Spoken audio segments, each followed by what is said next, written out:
Bagaimana cara bertahan dari serangan tank? Mari kita telusuri bersama, mulai dari tank Perang Dunia I sampai tank modern.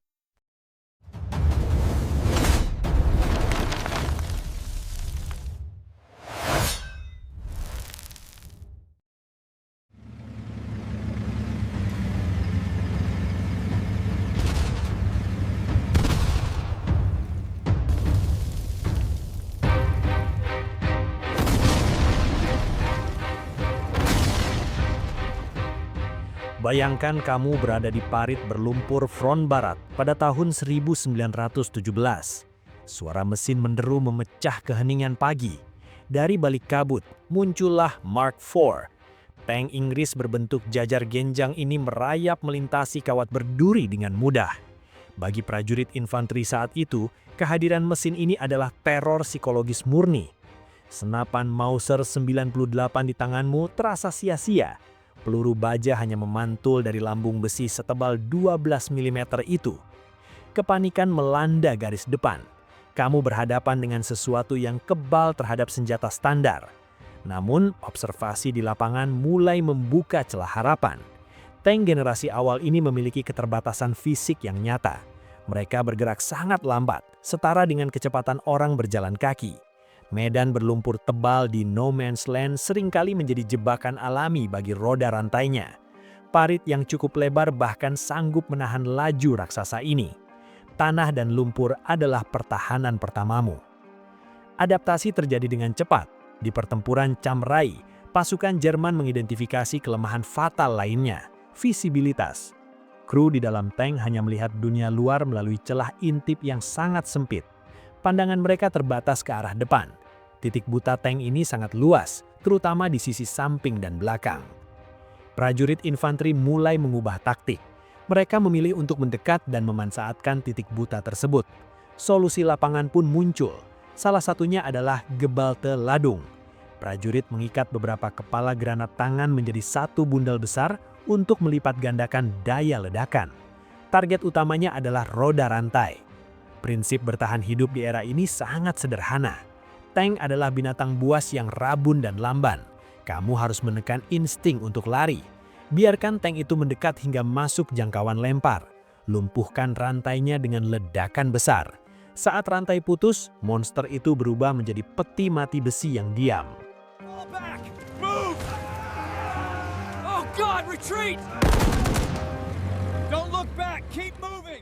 Perang Dunia II membawa tank masuk ke medan pertempuran kota yang padat. Lingkungan urban seperti Stalingrad mengubah dinamika pergerakan kendaraan lapis baja secara drastis. Jalanan sempit dan puing bangunan membatasi ruang manuver tank secara fisik. Infanteri memanfaatkan struktur vertikal gedung untuk menyerang. Tank berat seperti Tiger I memiliki keterbatasan sudut elevasi laras meriam. Penembak di lantai atas atau atap gedung mendapatkan akses visual langsung ke atap turret dan dek mesin. Bagian atas ini memiliki ketebalan baja yang jauh lebih tipis dibandingkan pelat depan. Senjata improvisasi seperti Molotov cocktail menjadi opsi taktis utama. Botol berisi campuran bensin, oli atau bahan kimia dilemparkan secara spesifik ke ventilasi udara di bagian belakang tank. Cairan terbakar mengalir masuk ke blok mesin. Api mengkonsumsi oksigen yang dibutuhkan mesin dan menaikkan suhu kabin kru secara ekstrim. Teknologi anti-tank portabel berkembang pesat pada periode ini. Jerman memperkenalkan Panzerfaust sebagai senjata infanteri standar. Tabung peluncur sekali pakai ini menembakkan hulu ledak shape charge. Mekanisme ledakannya memfokuskan energi untuk menembus baja tebal dengan semburan logam cair berkecepatan tinggi. Jarak efektif senjata ini sangat pendek, hanya sekitar 30 hingga 60 meter. Di front timur, pasukan infanteri menghadapi gelombang T-34 Soviet dengan taktik kontak langsung. Mereka menggunakan granat magnetik Haftoholadung. Prajurit harus mendekati tank dari titik buta dan menempelkan peledak ini langsung ke permukaan logam tank secara manual. Efektivitas taktik ini bergantung sepenuhnya pada posisi sergap dan akses fisik ke badan kendaraan.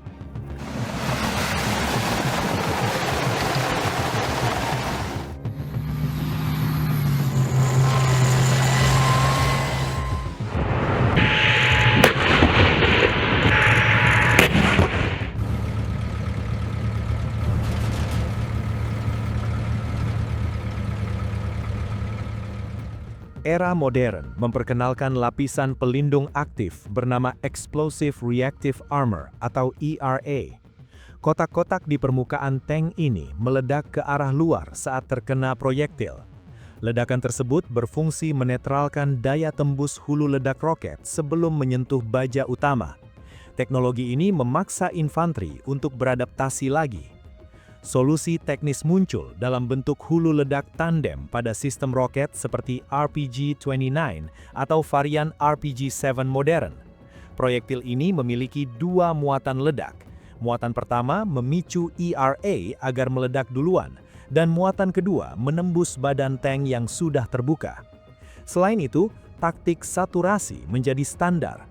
Beberapa penembak roket menargetkan satu kendaraan secara bersamaan dari berbagai arah untuk menembus pertahanan sistem ini. Pertempuran Grozny tahun 1994 memberikan data lapangan yang krusial tentang kerentanan tank modern di area urban. Kolom tank T-72 dan T-80 Rusia masuk ke jalanan kota tanpa perlindungan sayap yang memadai. Pasukan Chechnya merespons dengan membentuk tim pemburu kecil yang terdiri dari penembak senapan mesin, sniper, dan operator RPG. Sniper bertugas menembak periskop dan sensor optik untuk membutakan kru tank secara visual. Penembak senapan mesin menekan infanteri pendukung. Operator RPG mengambil posisi di lantai atas gedung atau basement untuk mendapatkan sudut tembak vertikal. Mereka menargetkan atap turret atau bagian belakang mesin. Desain tank T-72 memiliki penyimpanan amunisi otomatis atau autoloader di dasar kubah.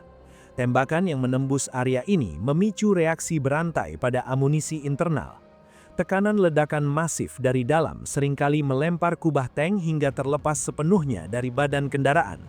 Kejadian ini membuktikan bahwa tank tempur utama atau main battle tank tercanggih pun tetap rentan terhadap serangan asimetris jarak dekat.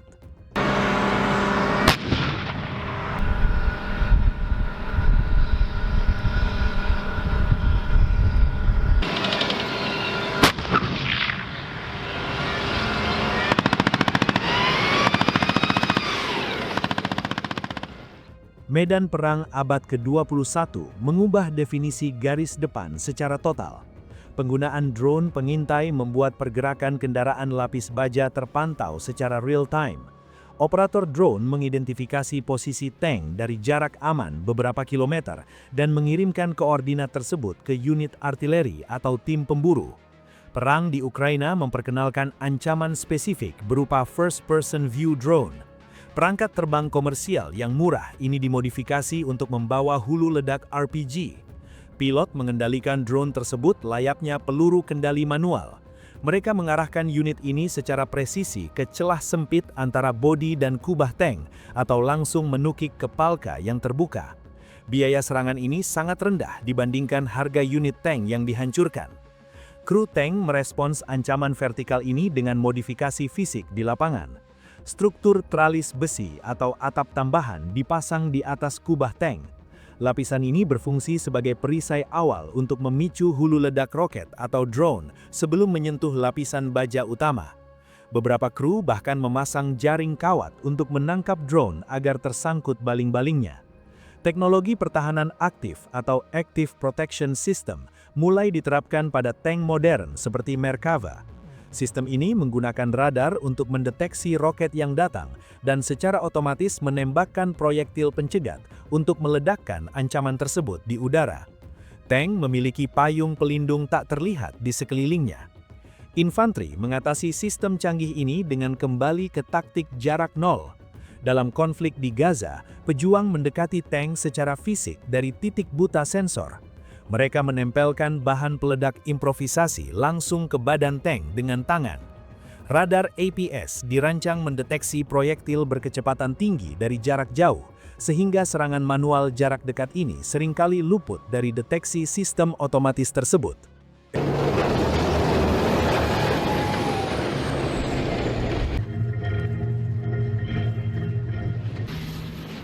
Evolusi pertempuran terus berjalan. Ketebalan baja terus bertambah. Sensor digital menggantikan celah intip manual. Senjata penangkal pun berubah bentuk. Dari granat rakitan di parit berlumpur menjadi drone yang dikendalikan lewat sinyal radio. Namun, pola dasar konfrontasi ini tetap konsisten. Tank adalah mesin dengan batasan fisik dan teknis. Efektivitasnya bergantung penuh pada sistem pendukung dan kewaspadaan kru. Sejarah menunjukkan bahwa dominasi teknologi selalu menghadapi tantangan dari kreativitas taktis di lapangan. Setiap lapisan pelindung baru memicu lahirnya metode serangan baru. Kunci bertahan hidup terletak pada kemampuan membaca lingkungan dan mengeksploitasi kelemahan mekanis lawan secara presisi. Pada akhirnya, manusia selalu menemukan celah untuk menumbangkan mesin ini. Adaptasi adalah faktor penentu di medan perang. Gimana menurut kalian?